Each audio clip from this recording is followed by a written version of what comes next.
Hello friends, welcome back to ஒரு channel. நீங்கள் சேனலில் பார்த்தீங்கன்னா எப்படி வந்து பூட்டபிள் பென்ட்ரைவ் பண்ணுறது, கமெண்ட் ப்ராமௌண்ட் மூலிமா சாஃப்ட்வேர் ஹெல்ப் இல்லாமல் நீங்களாகவே கமெண்ட் ப்ராமௌண்ட் மூலிமா ஈஸியாக வந்து பூட்டபிள் பென்ட்ரைவ் பண்ணலாம். ஆன்லைனில் பார்த்தீங்கன்னா நிறைய பூட்டபிள் சாஃப்ட்வேர் வந்து நிறைய இருக்குது. பூட்டபிள் சாஃப்ட்வேர் வந்து பவர் ஐஎஸ்ஓ இருக்குது, ரஃப் இருக்குது. அதை வச்சு நீங்கள் ஈஸியாக பண்ணலாம். சில டைம் வந்து உங்கள் லேபில் வந்து நெட்டு கனெக்ட் பண்ண முடியாது. அந்த மாதிரி சூழ்நிலையில் பார்த்தீங்கன்னா இந்த மெத்தட் வந்து ரொம்ப யூஸ்ஃபுல்லாக இருக்கும். அந்த சாஃப்ட்வேரு இதே தான் பண்ணும். இதை வந்து நீங்கள் மேனுவலாக நீங்களாக பண்ணிங்கன்னா இந்த மாதிரி கொஞ்சம் டைம் எடுக்கும், ஆனால் ரொம்ப யூஸ்ஃபுல்லாக இருக்கும். மறக்காம வீடியோ ஸ்கிப் பண்ணாமல் பாருங்கள். அந்த ரஃப்ஸ் சாஃப்ட்வேர் மூலிமா எப்படி வந்து பூட்டபிள் பென்ட்ரைவ் பண்ணுறது அப்படிங்கிறத நான் கீழே டிஸ்கிரிப்ஷனில் லிங்க் கொடுக்குறேன். நீங்கள் சாஃப்ட்வேர் மூலிமா பண்ணாலும் ஓகே, இல்லை இது மூலிமா பண்ணாலும் ஓகே, ரெண்டில் ஏதோ ஒன்று நீங்கள் செக் பண்ணணும் அப்படின்னா அதை செக் பண்ணி பாருங்கள். டிஸ்கிரிப்ஷனில் வீடியோ இருக்கும், மறக்காம செக் பண்ணுங்கள். வாங்க வீடியோக்குள்ளே போகலாம். ஃபஸ்ட்டு வந்து நீங்கள் வந்து எந்த பென்ட்ரைவை வந்து பூட் பண்ணிங்களோ அதை இன்சர்ட் பண்ணிங்கன்னா இங்கே இன்சர்ட் பண்ணிக்கலாம் பாருங்கள். சோனி 16GB பென்ட்ரைவ் ஜஸ்ட் பார்த்தீங்கன்னா தெரியும். சோனி 16GB 14.4 ஃப்ரீயாக இருக்குது.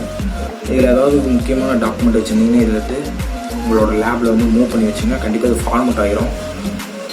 உங்களுக்கு ஈஸியாக இருக்கும். கமெண்ட் ப்ராமௌண்ட் மூலிமா நீங்கள் ஈஸியாக பண்ணலாம். இல்லை சாஃப்ட்வேர் மூலிமா பண்ணுறதா இருந்தாலும் ஓகே. உங்கள்கிட்ட வந்து எக்ஸ்ட்ராக்டான ஃபைல்னால் இப்போ பாருங்க காட்டுறேன். இப்படி இருக்கும், எக்ஸ்ட்ராக்ட் ஆகிருக்கும் பாருங்கள். இந்த மாதிரி எக்ஸ்ட்ராக்ட் ஆகிருக்கிறத எக்ஸ்ட்ராக்டான ஓஎஸ் இது. இல்லைன்னா ஐஎஸ்ஓ ஃபைலாக இருந்துச்சுன்னா அதை வந்து எக்ஸ்ட்ராக்ட் பண்ணி தான் நீங்கள் பென்ட்ரைவுக்கு மூவ் பண்ணணும். கமெண்ட் பண்ணுங்க. இங்கே பார்த்தீங்கன்னா விண்டோஸ் 10 XP இருக்குது. இதை வந்து எக்ஸ்ட்ராக்ட் ஹியர்னு கொடுத்தீங்கன்னா இங்கேயே உங்களுக்கு எக்ஸ்ட்ராக்ட் ஆகும். அதுக்கப்புறம் ஈஸியாக பூட்டபிள் பென்ட்ரைவ் க்ரியேட் பண்ணிட்டு நீங்கள் வந்து மூவ் பண்ணிக்கலாம். வாங்க எப்படி பண்ணுறதுன்னு பார்த்தலாம். சர்ச்சில் போயிட்டு சிஎம்டின்னு அடிங்க, இல்லைன்னா கமெண்ட் ப்ராமௌண்ட்னு அடிங்க. நான் சிஎம்டி அடிக்கிறேன். ஜஸ்ட் ஓப்பன் ஆகிடுச்சு. இங்கே என்ன பண்ணணும்னா டிஸ்க் பார்ட் அப்படின்னு அடிக்கணும். டிஏஎஸ்கே ஸ்பேஸ் விடக்கூடாது, பார்ட் அடிச்சிங்கன்னா டிஸ்க் பார்ட்டுக்கு கமெண்ட் ஓப்பன் ஆகணும். அதில் வந்து நான் சொல்கிறத டைப் பண்ணுங்கள். லிஸ்ட்டு ஸ்பேஸ் ஒன்றும் டிஸ்க்கு. இப்போ பார்த்தீங்கன்னா நம்ம லேப்டாப்பில் என்னென்ன ஹார்ட் டிஸ்க் கனெக்ட் ஆகிருக்கு அப்படின்னு காட்டும். இங்கே பாருங்கள், டிஸ்க்கு 0 அப்படிங்கிறது என்னோடய ஹார்ட் டிஸ்க், லேப்டாப்போட ஹார்ட் டிஸ்க்கு 596GB. டிஸ்க்கு 1 அப்படிங்கிறது இது 14GB, 16GB, அதில் 14GB வந்துருக்கு. இதை வந்து நம்ம செலக்ட் பண்ணணும். செலக்ட் டிஸ்க்கு 1 அதான் நம்மளுக்கு. ஏன்னா டிஸ்க்கு 0 வந்து லேப்டாப் கொடுக்கும். நம்ம பென்ட்ரைவ் வந்து டிஸ்க்கு 1 தான் கொடுக்கணும். டிஸ்க்கு 1 இந்த கமெண்ட்லாம் நான் உங்களுக்கு டிஸ்கிரிப்ஷனில் கொடுக்குறேன், நீங்கள் மறக்காம செக் பண்ணி பாருங்கள். டிஸ்க்கு 1 ஸ்பேஸ் விட்டு 1 கொடுங்க.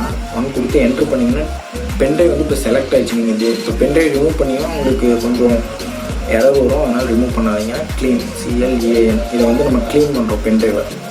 எல்லா கமெண்ட்டுக்கும் சக்ஸஸ் வருதான்னு பார்த்துங்க. நெக்ஸ்ட்டு பார்த்தீங்கன்னா கிரியேட் பார்ட்டிஷன் ப்ரைமரி. இதை வந்து நம்ம பேப்பரில் எழுதி வச்சுருக்கேன். நீங்கள் டிஸ்கிரிப்ஷன் பார்த்து பேப்பரில் எழுதி வச்சுருக்கேன். பார்ட்டிஷன் ப்ரைமரி PRIMARY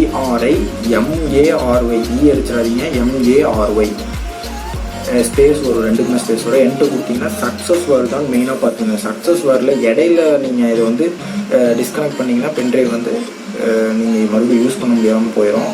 மறுபடியும் இந்த ஃபார்மெட்டை மறுபடியும் ஃபஸ்ட்லேருந்து பண்ணிங்கன்னா தான் கிளியர் ஆகும். செலக்ட் பார்ட்டிஷன் இதை வந்து பார்ட்டிஷனாக நம்ம க்ரியேட் பண்ண போகிறோம். அதுக்கு செலக்ட் பார்ட்டிஷன் 1 இதை வந்து மெயின் பார்ட்டிஷனாக வைக்கணும், அதனால் 1 கொடுக்கணும். பார்ட்டிஷன் 1 செலக்டடு அப்படின்னு வந்துருச்சு. பார்ட்டிஷன் செலக்ட் ஆகிடுச்சு.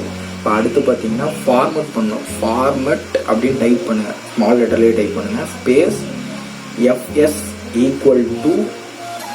NTFSல நீங்கள் FAT32 கொடுக்கலாம், NTFSஸும் கொடுக்கலாம். நீங்கள் NTFS கொடுக்கறது பெட்ரு. குயிக்குன்னு கொடுக்கணும். குயிக்குன்னு கொடுத்தீங்கன்னா தான் இது சீக்கிரமாக ஆகும். குயிக்குங் அப்படிங்கிற வேர்டு வந்து நீங்கள் யூஸ் பண்ணல அப்படின்னா இது ஃபார்மட் ஆகி முடிக்க கொஞ்சம் டைம் ஆகும். நான் வீடியோ வந்து கொஞ்சம் ஃபார்வர்ட் பண்ணுறேன். இது ஆகி முடித்தோன்னா உங்கள் எக்ஸ்ட்ராக்டான ஃபைலை இதில் மூவ் பண்ணிட்டீங்கன்னா ஈஸியாக பூட்டபிள் பென்ட்ரைவ் க்ரியேட் ஆகிடும். 0% தான் இருக்குது. இதுக்கப்புறம் வந்து இது இப்போ வந்து நீங்கள் இதை ரிமூவ் பண்ணக்கூடாது, எதுவுமே பண்ணக்கூடாது. இது ஆகிற முடியும் அப்படியே எடுக்கணும். அது எவ்வளோ நேரம் டைம் எடுக்கும் அவ்வளோ நேரம். அப்படியே 100% வந்துருச்சு. 100% கம்ப்ளீட் அப்படின்னு வந்துருச்சு. நெக்ஸ்ட்டு பார்த்தீங்கன்னா ஆக்டிவ் பண்ணணும். இதை வந்து ஆக்டிவ் பண்ணணும். ACTIVE இன்னும் ஆக்டிவேட்டில் இல்லை அந்த பென்ட்ரைவ். இப்போ நீங்கள் கழட்டிங்கன்னா கூட இதை யூஸ் பண்ண முடியாது. ACTIVE கொடுத்து என்ட்ரு. வந்து எக்ஸிட் கொடுங்க. எக்ஸிட் கொடுத்தீங்கன்னா உங்களுக்கு கமெண்ட் ப்ராமௌண்ட் வந்து எக்ஸிட் ஆகிடுச்சு. ஈஸியாக அந்த மெத்தடை வச்சு நீங்கள் உங்கள் லேப்டாப்பில் வந்து நெட்டு கனெக்ட் பண்ண முடியாத ஒரு சூழ்நிலை, என்கிட்ட பூட்டபிள் சாஃப்ட்வேர் வந்து இல்லை, மேனுவலாக நானே பண்ணுறேன் அப்படின்னு இதை பண்ணலாம். இப்போ பார்த்தீங்கன்னா நான் சொன்னல ஓஎஸ் வந்து இது பண்ணலாம் அப்படின்னு அதை காட்டுறேன் பாருங்க. இதை அப்படியே நீங்கள் மூவ் பண்ணுங்கள். இப்போ பூட்டபிள் பென்ட்ரைவ் க்ரியேட் ஆகிடுச்சு. நீங்கள் அப்படியே சென்ட் டூ கொடுத்தீங்கன்னா வேலை முடிஞ்சுது. இது வந்து பூட்டபிள் பென்ட்ரைவ் க்ரியேட் ஆகிடும். நீங்கள் ஜஸ்ட்டு ஷட் டவுன் பண்ணிட்டு ஆன் பண்ணி F9 என்னோடய லேப்டாப்பில் வந்து பூட் மெனு வந்து F9. உங்களில் என்னென்னு நெட்டில் போட்டு பாருங்கள். உங்கள் மாடல் போட்டு பூட் மெனு என்ன அப்படின்னு போட்டிங்கன்னா நெட்டில் வந்துடும். எனக்கு வந்து F9. நீங்கள் வந்து ஆன் பண்ணி F9 அழுத்திட்டே இருந்தீங்கன்னா ஈஸியாக பண்ணிடலாம்.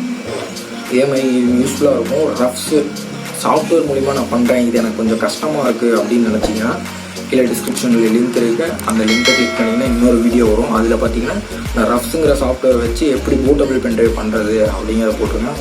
அது பார்த்தீங்கன்னா எப்படியும் ஒரு 1/4 மணி நேரம் 10 நிமிஷம் வரும்னு நினைக்கிற வீடியோ. கன்ஃபார்மாக தெரியல, நீங்கள் பாருங்கள், செக் பண்ணி பாருங்கள். இந்த மெத்தட் வந்து கண்டிப்பாக ட்ரை பண்ணி பாருங்கள். எப்போ உங்களுக்கு பூட் பண்ணணும் அப்படின்னு நினச்சிங்கன்னா நம்ம சேனல் உங்கள் மைண்டில் இருந்துச்சுன்னா மறக்காமல் இந்த வீடியோ வந்து ட்ரை பண்ணி பாருங்கள். உங்கள் ஃப்ரெண்ட்ஸுக்கு ஷேர் பண்ணுங்கள். மேலும் இதே மாதிரி ஒரு நல்ல வீடியோவில் மீண்டும் சந்திப்போம். பாய்.